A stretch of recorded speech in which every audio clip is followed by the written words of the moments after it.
Imagine taking the world's most disciplined, hyper-realistic counterterrorism unit and dropping them headfirst into a war against interdimensional monsters. The year is 2024. Officially, the United States Navy has 10 combat SEAL teams, but Team 11 is a phantom unit reserved for operators who have survived an additional year of training, specifically designed for threats that fall outside standard military engagement. The story centers on Command Master Chief Forrest "Go-Go" Getter. To ground the fiction in genuine respect for the military, the author builds Go-Go's backstory on deep historical reality, making him the only person in history to receive 3 Medals of Honor.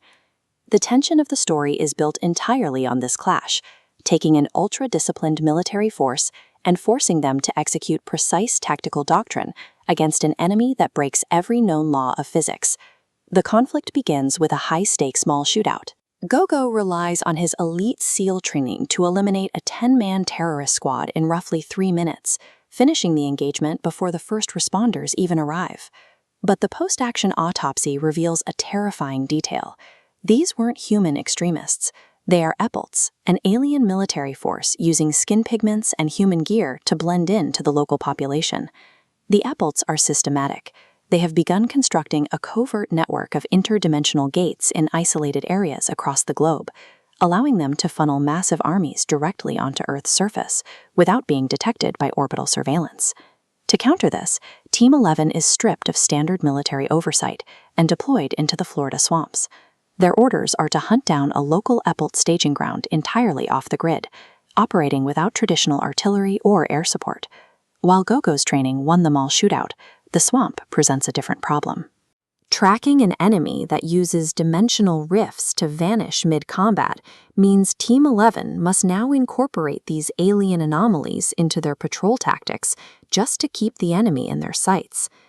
The operators quickly find that standard 5.56 ammunition is ineffective against Epelt hide.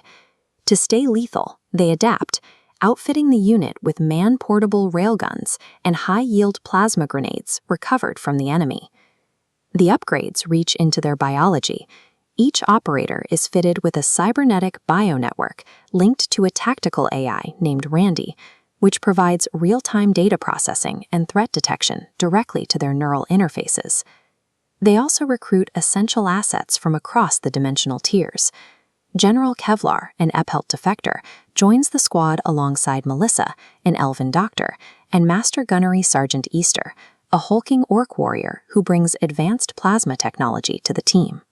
By fusing SEAL tactical precision with cybernetic intelligence and otherworldly allies, Team 11 stops functioning like a standard Navy unit. They become a specialized hybrid force designed to fight a war that spans across multiple dimensions. The conflict refuses to stay contained in the Florida swamps. An Epelt site in Eastern Europe suffers a catastrophic gate failure, tearing a hole in spacetime and drawing Strike Force 11 into a global crisis. Deployed to Ukraine, the team finds themselves engaging a 20-foot demon that steps through the rift, wielding a massive sword capable of shooting fireballs. The fight moves to Russia just hours later. Team 11 coordinates with local border guards on a high-stakes, violent raid to rescue the captured members of Delta Platoon before they can be moved through a portal. Back at the home front, the reality is equally chaotic. While Go-Go tries to plan his wedding to Melissa, he is forced to maintain active security against gnome bounty hunters sent from the underworld to assassinate him. These skirmishes reveal the true Epelt strategy: to overwhelm Earth's defenses by opening unpredictable fronts in every corner of the globe simultaneously. New intelligence breakthroughs eventually point the team toward Swaziland. There, the Epelts are nearing completion on their largest permanent gate, a portal massive enough to sustain a full-scale invasion force. Realizing the scale of the threat, the military merges Alpha Platoon with Force Recon Marines and Army Rangers. This massive joint operations unit is officially designated Strike Force 11. The campaign culminates in a high-risk aerial assault. Strike Force 11 helicopters descend through a dense jungle canopy under heavy anti-aircraft fire, initiating a desperate ground push to seize the gate.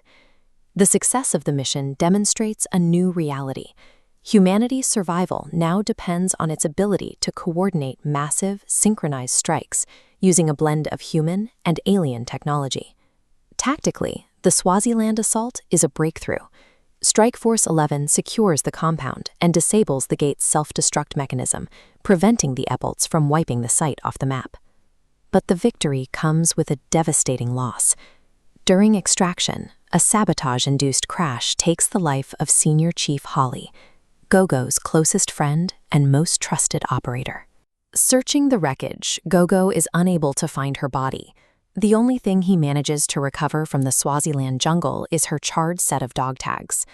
Holly's death ensures that, despite the advanced technology and alien allies, the stakes of the war remain permanent. Every victory for Earth carries a very real, very human price. The survivors of the Swaziland campaign emerge with a new identity. They began the war as specialized Navy SEALs, but they leave as a force that has integrated alien technology, cybernetic intelligence, and interdimensional alliances into their very way of life. Even with the Swaziland gate secured, the war is far from over. The Epholt Emperor, known as Papa Smurf, remains a looming threat across the dimensional rifts, waiting for the next tear in Earth's defenses. Strike Force 11 takes an extreme sci-fi premise and anchors it in the loyalty of its characters. It shows that an unbreakable military brotherhood, even one stretching across dimensions, is humanity's strongest defense. To see the beginning of the Gate Jumper series and follow the team's evolution from the Florida swamps to the portals of Swaziland, pick up a copy of Strike Force 11 today.